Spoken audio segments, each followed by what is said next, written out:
A New York judge says that the time has arrived for legalized polygamy.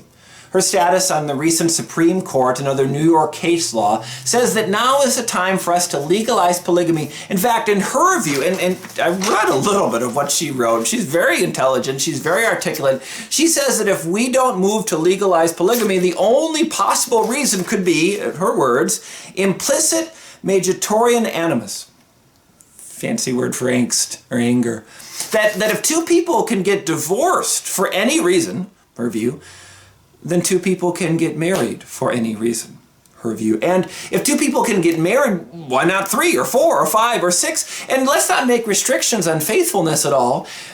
If it's just about splitting and joining, we should be able to do whatever you want to do if you're consenting adults. And in a way, I agree with this New York judge, because if you decide to throw God's word entirely out, if you decide to throw out the author and creator of marriage, then it makes sense. And of course, this has been the concern for years. If you keep legalizing everything, eventually you legalize anything.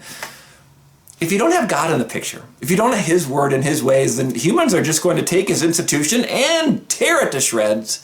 And so any manner of people can love any manner of people or persons or whatever folk because we want to, because it feels better to me, because sin is now okay as long as the law signs off on it. That's the part all of us want.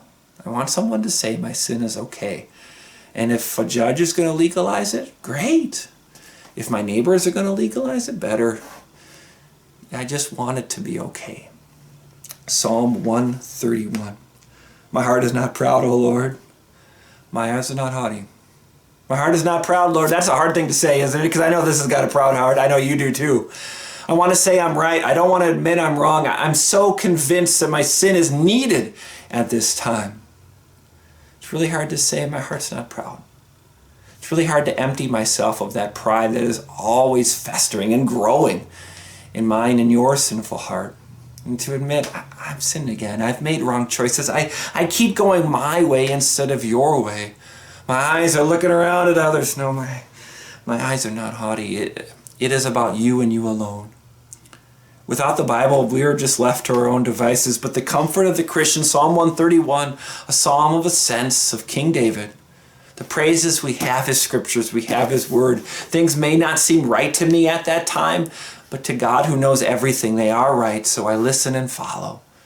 And in time, he fills my heart not with pride, but with service. He points my eyes not to others, but to him and the glory that awaits me. He gives us what we really need, not some piece of paper that the New York court law says is okay.